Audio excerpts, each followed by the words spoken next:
Very good. Well, thanks, John. Appreciate it. And thanks to the coalition and the board for inviting me here. This is definitely a pleasure to come talk.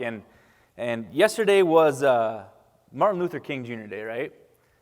And I heard a comment about Martin Luther King Jr. yesterday that I thought was really relevant to today. And the comment was this, that Martin Luther King didn't proclaim a message to tell people what to do or what to believe in. He preached a message about what he believed in, okay? And I think as we go throughout the day and tomorrow, we're going to hear from a lot of presenters that are talking about what they believe in, and I think you guys are here to learn more about soil health because it's what you believe in, and it's the way you want to farm. And so with that, I've got 3 questions up here that are going to get you thinking, if we click the right way. Where do I point it? Back to you? All right.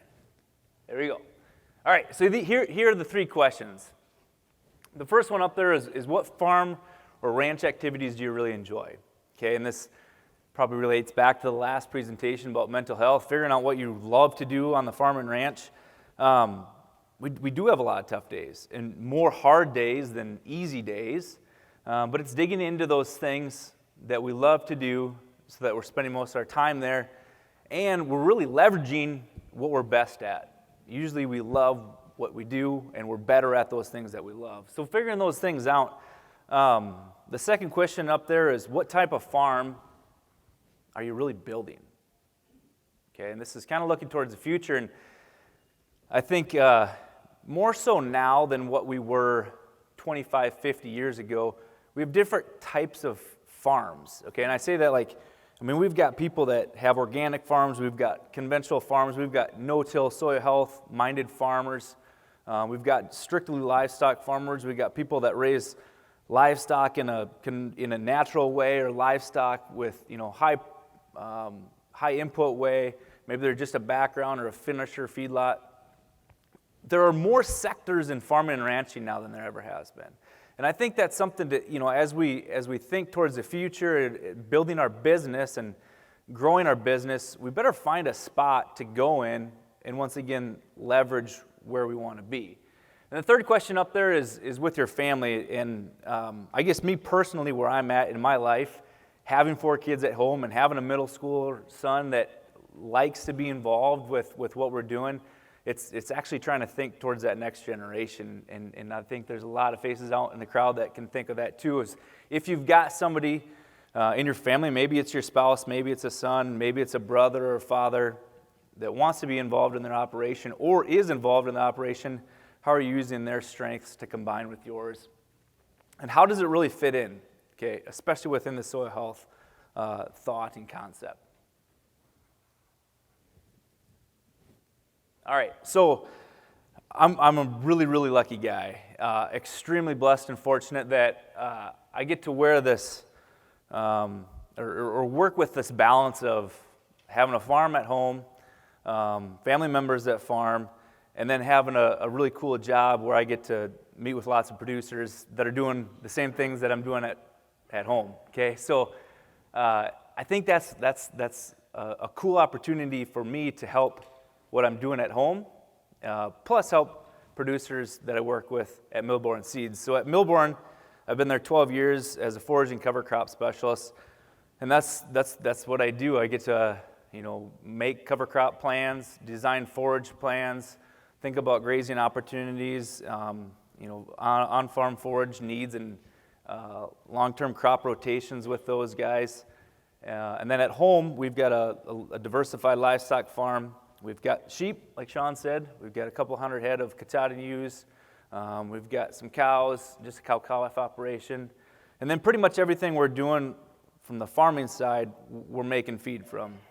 Okay, so we're raising corn, mainly all for silage or yearlage. And then we do have a big blue stem field that we harvest grass seed from that also works in with the Millborn seed job.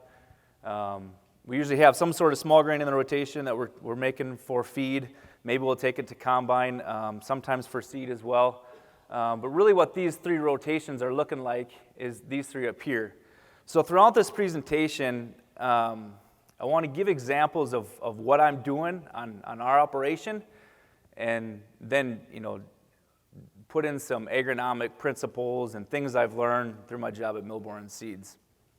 And this works pretty good as we lay out these rotations. I think it's going to start to show you that there's a lot of different possibilities that we can be doing from the farming standpoint that are going to impact soil health on your farm, okay?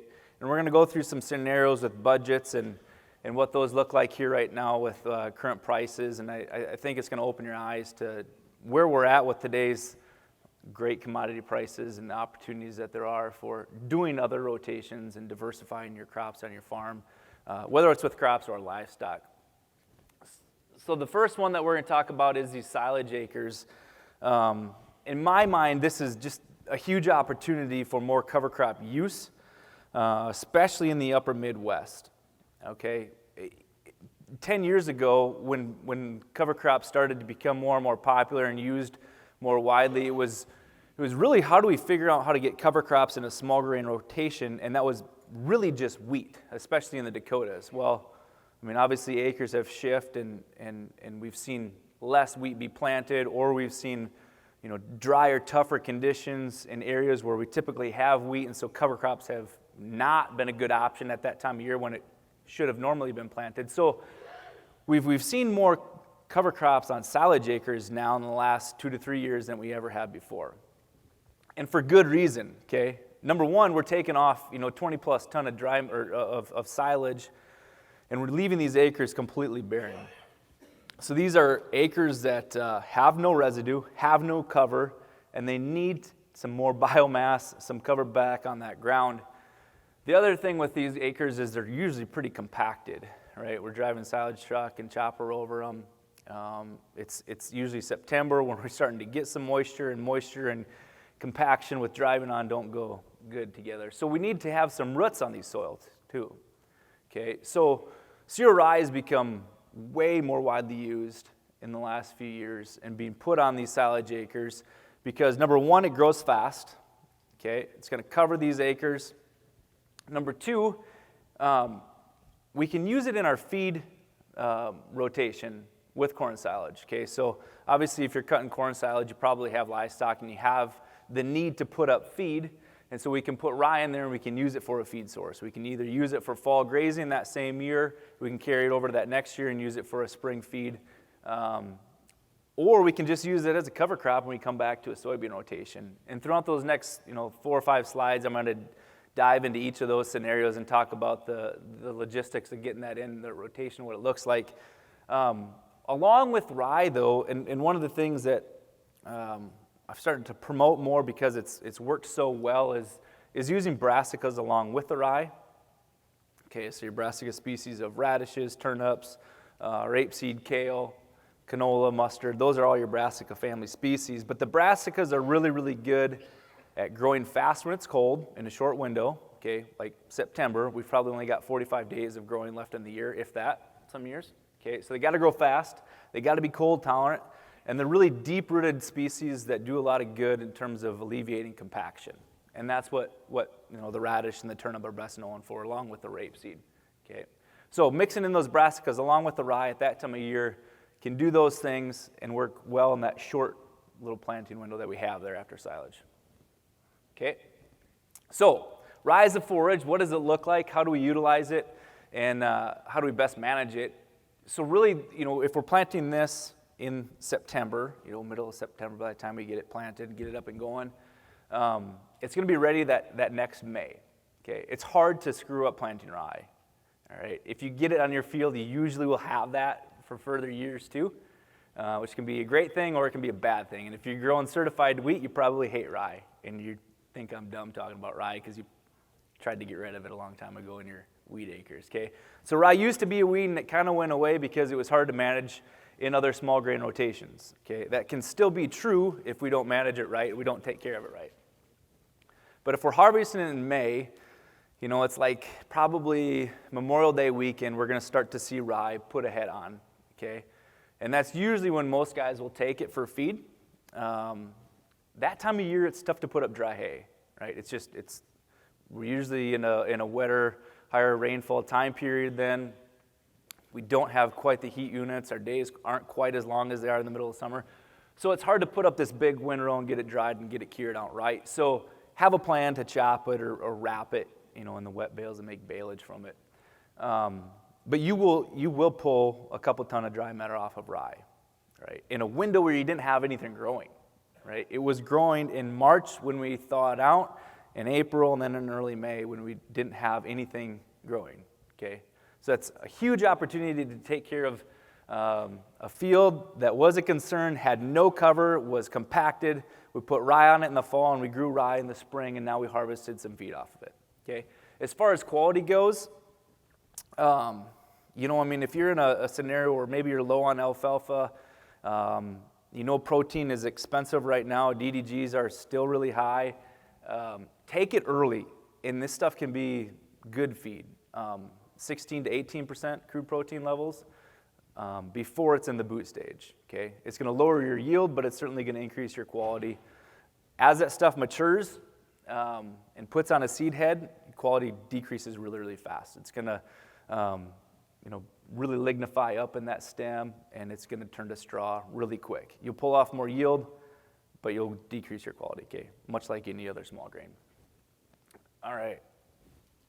So I want to talk about just more of the agronomics of cereal rye in these next two slides, because it seems to be the one species that people are looking more to use and want to learn more about it. And so the allelopathic effect of cereal rye always becomes a question whenever we talk about rye. So it's true that it has this allelopathic effect, and it is a chemical compound in the plant itself, and it's going to suppress weeds like lamb's quarter, pigweed, ragweed, okay? And it really suppresses the germination of it from that chemical compound as well as its competitive growth. It's going to do that, okay? The cool thing is that it does not affect soybeans, okay? It doesn't affect any other large-seeded broadleaves, okay? And it rarely affects grasses, but it somewhat does. Not so much because of the chemical compound that has the allelopathic effect, more so because it's a similar species that's, fighting for moisture and nutrients, much like the grass that would have been planted afterwards, okay? So that's just kind of the agronomic gist of what cereal rye is and what it does. All right. So how do we get rid of it, or how do we best utilize it and manage those characteristics so that we're utilizing it best? If we're going to try to kill it, we need to understand that when to use these practices, okay? I think the roller crimper method has become a little bit more popular, especially in organic farms or farmers that don't want to spray it off, or maybe they want to get as much biomass as possible before they plant soybeans into it. So the roller crimper needs to be used after that plant is jointed, okay? And that is usually at the same time when it starts to form a seed head. So if your plan is to kill rye with a roller crimper, make sure that you're waiting that long. Otherwise, the crimper with the edge won't crush the stem and actually kill the plant. It has to be jointed, okay? If we're going to spray it, okay, we need at least 22 ounces of Roundup to do it. And like I talked about earlier, this time of year, if it's mid-May, we just need to make sure that we're above 55 or closer to 60 degrees to make sure it works. And like any other plant, the bigger it gets, the tougher it is to kill. So generally, we'd recommend just using Roundup early, up to 16 inches tall, okay? And try to get it in the vegetative stage. All right, if we think we're going to kill it just by haying it or chopping it, using it as a forage, know that it has to have started the reproductive stage if it's not going to regrow, okay? So if it hasn't, hit anthesis and is starting to go into the milk stage, it's going to regrow. So we can go hay it, and that stuff will bounce right back, okay? It can be a great thing, but it's not a good thing if you didn't realize that it was immature and it was vegetative and you cut it. Now you planted your second crop behind it, and now you got this reflush of rye, and it's going to crowd out whatever you planted into it, okay? So know that you probably have a herbicide pass coming if your goal is to take it early and add it, as high quality as possible. You'll probably have to spray it out. All right. Anytime we go to plant into rye, these acres are going to be drier.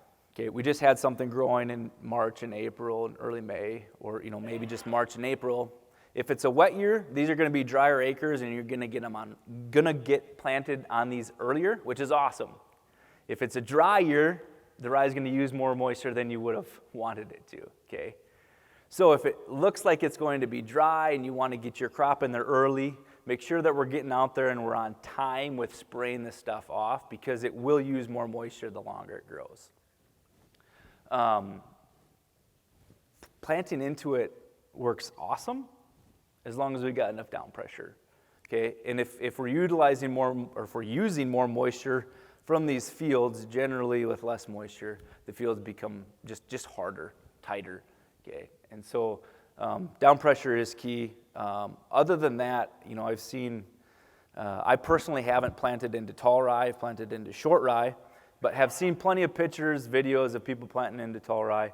And the key there, whether it's tall or short, is to make sure that plant is green, and we don't want it just so that it's that we're not hairpinning on it. Okay, if we spray it, there can be some hairpinning issues if it's getting really stemmy, and don't work the fields. You're going to cause yourself more work than what it's worth. You're going to have root balls that are now white and vibrant and live, and you're just going to have a mess. So if you have rye, the best thing to do is to either spray it and plant right away, or plant and then spray it. But you definitely don't need to do any tillage on it. Okay, so the other question that always comes up with rye is, can I plant corn where I had rye? I don't know. I've done it. I did it this last year, and corn really struggled.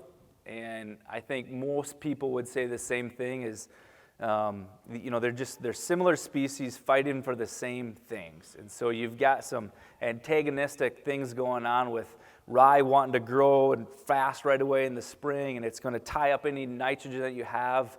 And corn is doing the same thing. You plant the corn in here, and it wants warm soils that it can take off with. It wants nitrogen, it wants moisture, and it doesn't want any competition, okay? So as that rye dies, the corn will definitely grow through it. No question about it. It will come, okay? But, right, we need to do agronomically sound principles to get, the highest yielding crops as possible. So that would be, make sure that your rye is dead before that corn is coming up, and not affecting the growth of that corn, okay?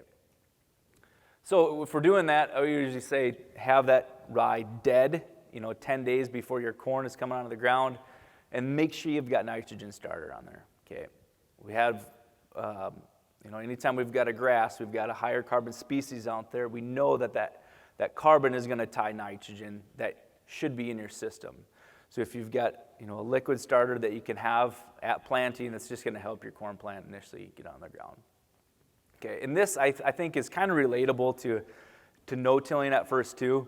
No-tilling, you're generally a little bit later. Your soils are a little bit cooler, and nitrogen is key to getting corn onto the ground in no-till fields. This is really similar to that. Okay, so same principles should be kind of carried over on early no-till fields as with what these rye fields are. Okay, so the last one as far as managing rye is just grazing in the spring. And I mean, this is like a game changer, I guess. If you've typically calved in lots and not kicked pairs out to pasture as they're calving, because you're trying to save your pasture until the end of May, if you've got a field close to home that you put silage on, now you put rye on, and you don't need to utilize it as harvested forage, just throw your pairs out on there as they're calving. And as long as you're calving, we don't even have to calve in the spring. Even if you're calving in January and February, now you've got older calves to kick out of there. You're getting them out of the lots. You're spreading things out. In terms of herd health, this is a game changer. Your environment's so healthy. They're out on green grass. As long as it's not an extremely wet spring, it works great. Okay. You usually get the question of how heavy to stock it, and it's kind of a loaded question because you can stock it really heavy. Okay, from mid-April till mid-May, that rye is going to grow very, very fast. I mean, we're talking like you could about watch the stuff grow, okay? So we usually say 4 or 5 acres, or 4 or 5 pairs per acre, okay? And that sounds heavy, but you're only going to have them on this rye field for like 30 or 45 days. So your window of grazing is really, really short. So that's why you can really bump it up and stock it so heavy, because your window is so short. I'm going to go back to that slide for a second. I think the other thing to remember here is where you're at as far as nutritional plane of your cows, what they need for nutrition, right? We're in early lactation. They're requiring a high protein feed, but usually in the upper Midwest, our grass isn't quite ready to go to until really like after Memorial Day for the most part, okay? So this gets us out there probably 25 to 30 days earlier. And as we start to think through all these crop rotations and we're putting these budgets together, and I've got a bunch of them that we'll spin through, but some of these side benefits are absolutely huge. So, I mean, just thinking about getting cows out to grass a month earlier without having to have more pasture acres, okay, that's big, right? It allows you to run more cows without changing the amount of pasture acres. And that is the limiting thing to running more cows is pasture acres for most guys. So those side benefits or those other things that allow you to do more are really, really good. Okay, so that was the first crop rotation that I absolutely love. It's corn, chopping it for silage, putting rye on there, and then utilizing that rye as a forage, okay? Then I think it works really, really well to go back to soybeans into that rye, because soybeans are probably the crop that likes to follow rye the best, okay? We're able to not miss out on a cash crop. We're able to get a forage crop in there, and we're able to get a cover crop in there. So we're doing good things as far as soil health. We're doing good things as far as agronomic principles with a cover crop on there, and we're probably thinking in terms of high profitability per acre in that rotation with corn and soybeans, okay? Now, it doesn't have to be that way. We can stick in other forage crops after the rye as well, but that's just the rotation that I kind of like there. The second one up there that I think is really good is doing a spring-planted forage and then following that spring-planted forage with the cover crop and then going back to corn that following year. So the spring-planted forage, I'll give a couple different examples, but this is a field of dual-thread oats that we had. I think this is 2017, I believe. And what we did is we just blended everleaf oats, which are our true forage oats that are really late maturing, extremely high quality, but they are not drought tolerant. They love nitrogen, they love moisture, okay? And we mixed them with Goliath oats, which are an SDSU release, so they're grown in the Dakotas, raised for this environment. They're more drought tolerant. They're about a week to 10 days earlier maturing than the everleafs. And we blended them together, and this field was it was phenomenal. It actually did like 16 ton per acre, but I don't tell people that it would do that well because I don't know if it could replicate doing 16 ton an acre. It was outstanding. So generally we plan on it being about 10 to 12 ton per acre of silage, okay? So let's go back to that budget for a second. So what this budget looks like, okay, this is a really profitable budget right now, okay? And I know my numbers might be different than your numbers. One of these is going to be off than yours, but use these for reference and know that there's a great opportunity in growing feed if you typically have to buy feed, okay? Feed is very, very expensive right now. And so putting some of your own feed in production that you typically haven't might make a lot of sense right now. And this is, I put in parentheses there, at $150 per ton dry matter, okay? That's a pretty average cost of average quality feed right now. It equates to be about $60 per ton, okay? So when we can produce a lot of tons per acre, our net value per acre becomes pretty high. All right, so after this, or within this oat system, the reason why we would do this is maybe because we need a cover crop to graze in the summer or fall. or just we need a higher protein feed source in our diet, okay? The higher protein feed source, like a forage barley or even, the forage oats, they're going to run around that 12% crude protein if they're put up at silage. That's a really, really good component if we're developing heifers, if we're backgrounding calves. We always need something to bump that crude protein level in those rations. And so having that as an option is a really, really good thing. So the other cool benefit up there that I put is this gives you an opportunity to haul manure in the summer. With these coming off in late June, first part of July, we've got that window there where, usually our lots are kind of dried out for the first time. We can actually get out there, we can scrape, we can do some good things as far as forming them back up. We put manure back on those fields, and now it's, mid-July, and we've got an opportunity to come in there with a cover crop that has a lot of time to grow. So as far as a cover crop goes, next one, there it is. This time of year, beans, it's July, and we're going to have this cover crop growing out there for 75, 80 days. We should really utilize warm season annual grasses, okay? And the warm season annual grasses, Dan Forey mentioned sorghum sedan grass and its capabilities to regrow. That's exactly what I do. That in that picture there, that's the tall stuff. Sorghum sedan grass, Japanese millet and German millet, white wonder millet are all good options for grasses to throw in there too. So those grasses are going to grow extremely fast when it's hot. They love the heat, okay? I kind of like mixing them with brassicas that also regrow if we're getting them in this early. So kale is one of them. Winfred brassica is one of them. Page is another. Any of the turnips generally don't regrow, but give you one high yielding grazing. So they're good to have in there. But if we're doing warm season grasses and brassicas, it's probably best to get them planted before August. Okay, if time slips away from me and needs to get into August, mid-August, then I'd switch over and do all cool season species at that time. Okay. All right, so as far as what this pencils out to be with fertilizer, seed, planting, and herbicide, and I did put fertilizer in there. Beans, we just took off, 10 to 12 tons worth of silage.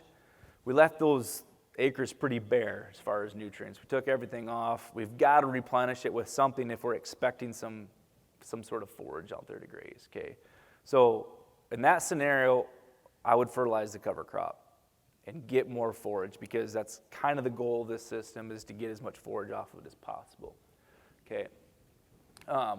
Also, I put in a herbicide pass in there, and it seems like if we're not doing a herbicide pass on that cereal grain as a forage, which we generally don't have to, it's growing so fast, we might have a few escapes of, a lamb's quarter in there or something, but we know that we're going to chop it in, 2 to 3 weeks, so it's like, well, I'm not going to spray, I'm just going to chop it and take care of it then.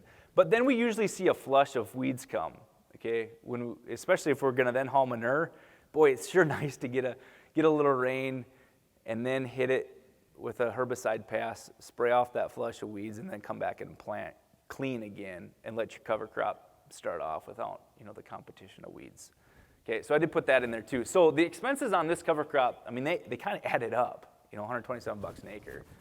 All right, and this really pencils out to be about a break-even practice, and maybe you'd say it's worth it, maybe you wouldn't. I did use just a 50% utilization rate.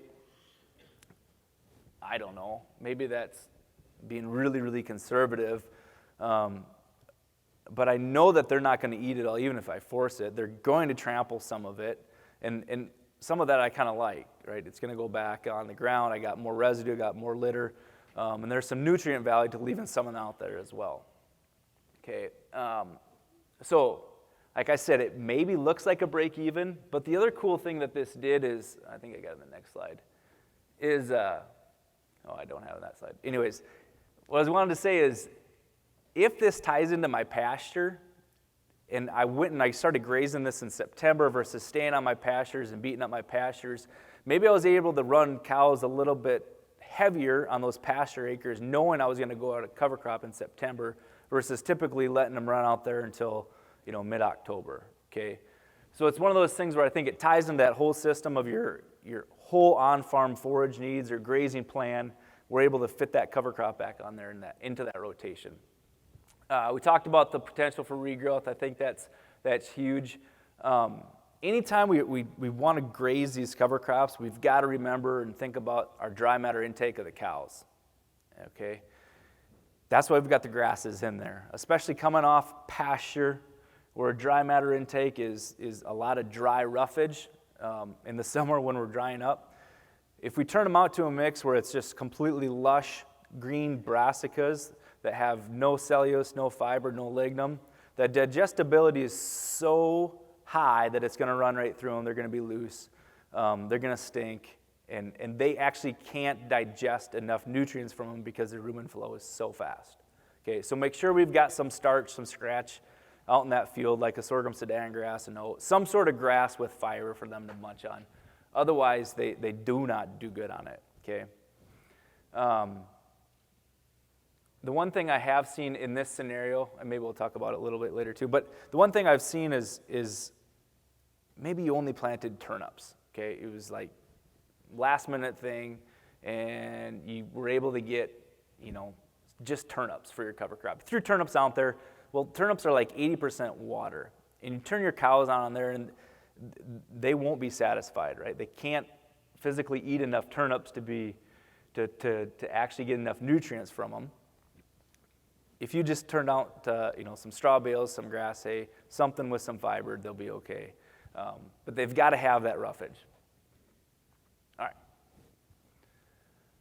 So the third rotation up there that I think is valuable and worth noting is the small grain rotation, okay? And now more than ever, it makes more sense because of where we're at with commodity prices. So this was one with using hybrid rye.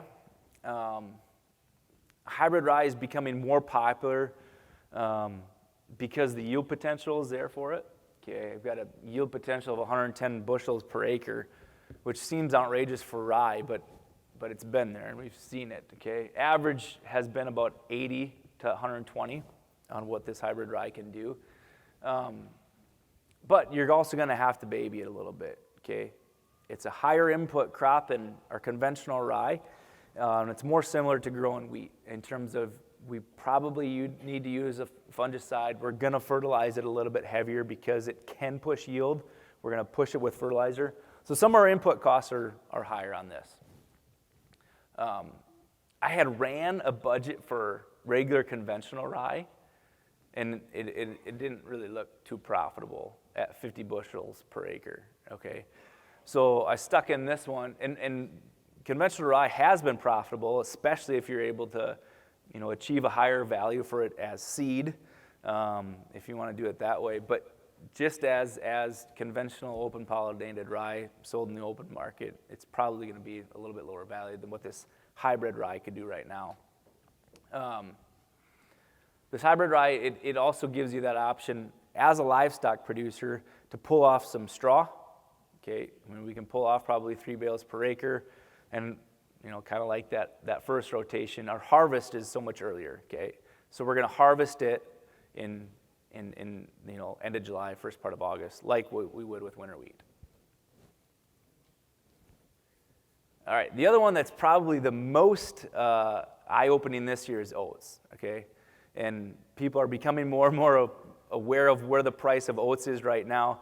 But if you've got a place to sell the oats somewhat close to you, I would really look at planting oats right now because the price is so good, okay? I plugged in $12 a bushel. I think that's, pretty average of where things are at right now.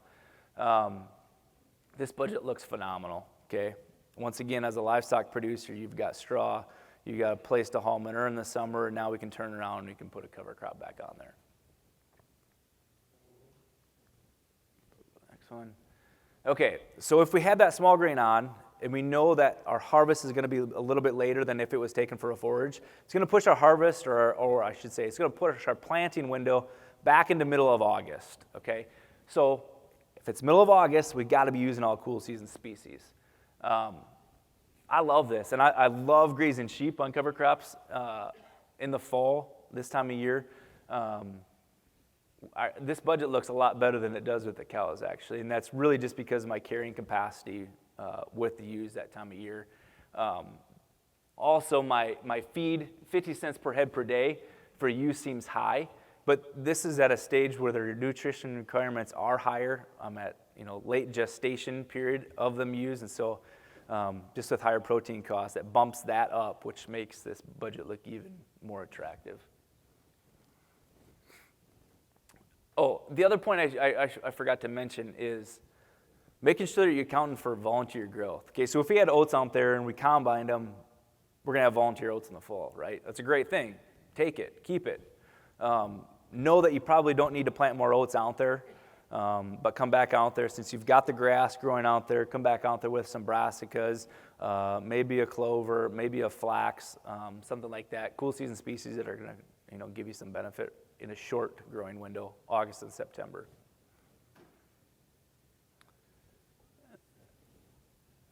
So I kind of alluded to this earlier, but the sheep in the cover crop system at that time of year, it works so well because of the nutritional requirements.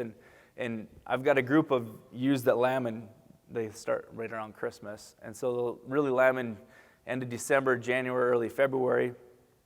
And so typically, I'm off of grass and they go into a dry lot and we start feeding them as soon as pastures are dry or on the grass, end of September, first pocket of October. This cover crop's ready to graze, first part of October. So they can go to that cover crop, they can get exercise. I've seen way less abortions with ewes. When we go to a dry lot and we're confining things, if you get one to abort, if you've had sheep, then it's like domino effect. If you're not careful, you can have that spread. Here they're spread out, they're exercising, they're eating a diet that matches their nutritional needs, and it's just a really, really healthy environment. Some other points on winter grazing. I think it's good to remember and plan for the quality needs of your class of livestock throughout the year. Okay, so if you're a January calver, this system works really, really good with letting them graze on a cover crop like that in November, December, in late gestation. Okay, if you're not calving till later, maybe you go to your corn stalks first, right? Save your cover crops as long as you possibly can, and then start to come into your cover crops. Or maybe you stick, if you've got a group of bred heifers that needs a little bit higher nutritional needs, you stick them on your cover crop versus your cows that are in good condition. And then thinking about the shelter and protection. I think, obviously we've had a lot of wind this winter, and we've seen some cold fronts move through, and so, planning where that cover crop can be around your farm with water and protection, it always, it has to fit in with the whole system. I always fight with, when you plan to put up feed for the year, you plan to, usually we start feeding cows the first of the year and we stop feeding 1st of June, or you plan to have enough feed on hand for that time period.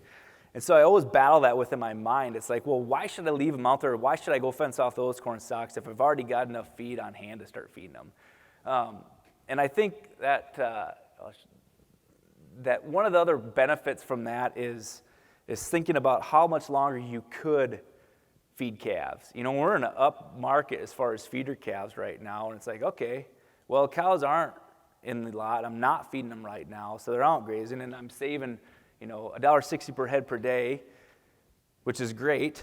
Or I'm saving a lot of feed that now I can background calves longer and hopefully, capture some gain in an up market that way. So just different ways to think about it and the opportunity and benefits it does give you. All right. So things that really matter, I think I've said this multiple times, it's got to be a whole system, right? All these things have to work together as far as the rotation goes, as far as your livestock goes. It's got to be this circle that really flows together. And you have to change, always, every year. Like, you have to have a plan, but then you have to be willing to change from that plan. And if you're not willing to adapt and change from that plan, I think we just get stagnant in what we're doing. But another key point to there is that second point, that your price paid for your good always determines the true values of these systems.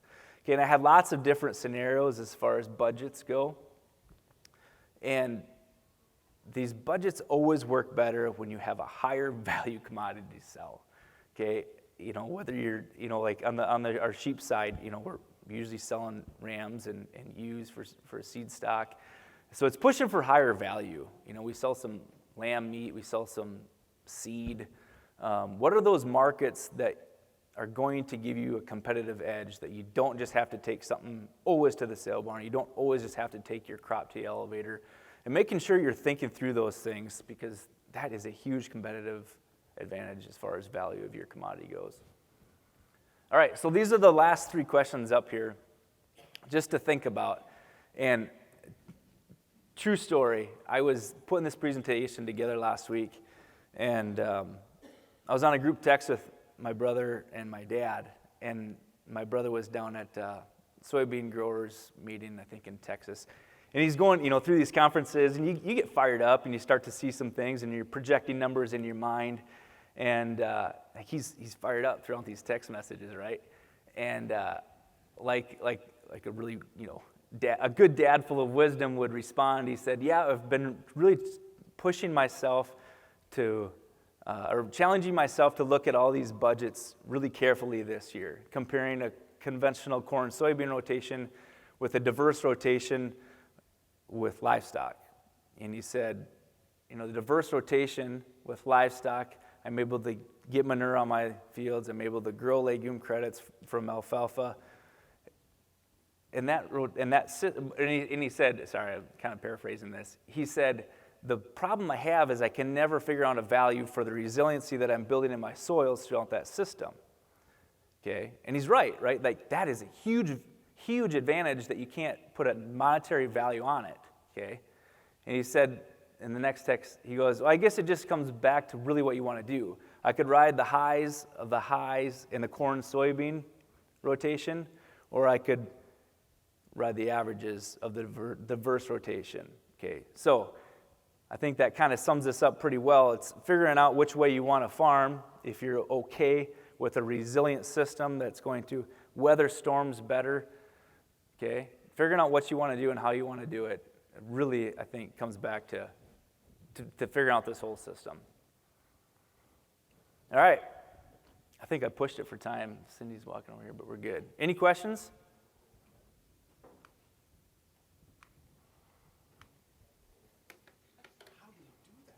So quick. Nobody's got any questions? Did you shut this off? Is it on? Yeah. What's that again, Dennis? Did you catch that? Yeah, hybrid rye is a forage. So it can be used as a forage. Its biggest return value is probably going to be used as grain, okay? There can be a slight yield advantage if you're taking it off as a forage, but it's pretty similar to conventional rye as far as yield. Yep. Did you have one too? Yeah. My rotation of grains rye, take it tight, and then plant soybeans, which is going to grow rye or soybeans? Rye. Yeah. Yeah, anytime you graze through rye, it seems like you can grub that stuff to the ground, and it's still going to regrow back. But your soybeans are going to come too. Okay, they will. They'll be there. But at some point, you're going to have to kill the rye to let your soybeans come all the way through. Yep. Yeah, way back. Or? Probably just one more. I think after the next speaker, we're going to have a little meet and greet later on. If you guys got questions, everybody will be around. So it's a great chance to talk one-on-one and get some good conversations going. So probably one more. You mentioned rye or soybeans following rye. Soybeans do real well following rye. Can you walk through a range of crops comparing the allelopathic damage with following rye? Okay. All right. Buckwheat in particular. Yeah, I would say this. In general, if it's a small seed, it's going to not do well being planted after rye, okay? And then if it's anything most similar to rye that's competing for, sunlight, moisture, nutrients, it's not going to do good at it. But I would do soybeans, I would do sunflowers would work fine. I guess what other cash? I would do corn, but I would do it knowing what I had to do for a management strategy to, alleviate some of the problems it could have. And then I would not do, teff grass has been tried, okay? It'll grow, but it does not like growing after rye. Millet really kind of struggles after rye too. Small seeded grass, much like rye, it just doesn't do very well after it either. Does that answer it? Kind of give you some options? Yeah, okay. Okay, let's thank Justin. He's a wealth of knowledge and he's always available, so